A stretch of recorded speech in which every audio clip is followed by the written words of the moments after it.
தன்னுடைய இருதயத்தில் பேசி எல்லாத்தையும் கொட்டுறாங்க. ஆண்டவரே ஆண்டவரே ஆண்டவரே கொட்டுறாங்க. உடனே ஏலிக்கே ஒரு சந்தேகம் வருது, யாருமே வரல, நீ என்ன குடிச்சிட்டு கூட உள்ள வந்துட்டியா அப்படின்ற மாதிரி. ஆனா ஆண்டவர் அந்த இடத்துல இருந்து ஒரு வார்த்தையை கொடுக்கிறார், நீ சமாதானத்தோட போ, நீ சமாதானத்தோட போ.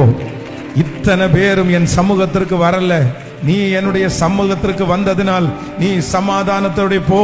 அடுத்த வருஷம் இந்நேரத்துல நீ துக்கத்தோட இந்த இடத்துல வந்த, ஆனா அடுத்த வருஷம் நீ சாட்சியோட வருவாய், நீ பலத்தோடு வருவாய், கண்ணீரோட நீ வந்திருக்கிற, நீ மகிழ்ச்சியோட வருவாய், நீ ஒன்றும் இல்லாம வந்திருக்கிற, நீ ஒரு குழந்தையோட இந்த இடத்துல வந்துருவாய் அப்படின்னு ஆண்டவர் வாக்கு கொடுத்தது உண்மை. அதை நிறைவேற்றுவதற்கு வல்லவராயிருந்தார். இப்ப ஆண்டவர் யாரையோ ஒருத்தரிடத்துல பேசுறாரு. நீங்க ரொம்ப நாளா உங்களுக்குன்னு ஒரு நேரம் இருந்திருக்கலாம், உங்களுக்குன்னு ஒரு இடம் இருந்திருக்கலாம், ஆனா இப்ப அந்த இடத்தை நீங்க மறந்திருக்கலாம், அந்த நேரத்தை நீங்க மறந்திருக்கலாம். நான் கரெக்டா 9 மணி ஆனா தேவ சமூகத்திற்கு போயிடுவேன் பாஸ்டர். என் வீட்டில் இருக்கிற எல்லாரையும் அனுப்பிட்டு நான் அப்படியே ஒரு மணி நேரம் ஜெபத்துல நான் உட்கார்ந்துருவேன். ஆனா இன்னைக்கு அது எனக்கு இல்லை, இன்னைக்கு நான் அப்படி இல்லை, இன்னைக்கு வேலை பழு அதிகமாயிருச்சு, இன்னைக்கு வேற யோசனைகள் அதிகமாயிருச்சு.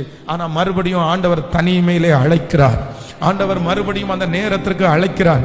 கர்த்தர் உங்களுக்காக காத்து கொண்டிருக்கிறார், கர்த்தர் உங்களுக்காக எதிர்பார்த்து கொண்டிருக்கிறார். யாரெல்லாம் நீங்கள் வருவேன் என்று வாக்கு கொடுக்கிறீர்களோ நான் நம்புகிறேன் அவர் சமூகத்திலே நித்திய பேரின்பம் உண்டு, அவர் சமூகத்திலே விடுதலை உண்டு. வேறு எங்கு போனாலும் இதற்கு விடுதலை இல்லை, வேறு எங்கு போனாலும் விடுதலை இல்லை.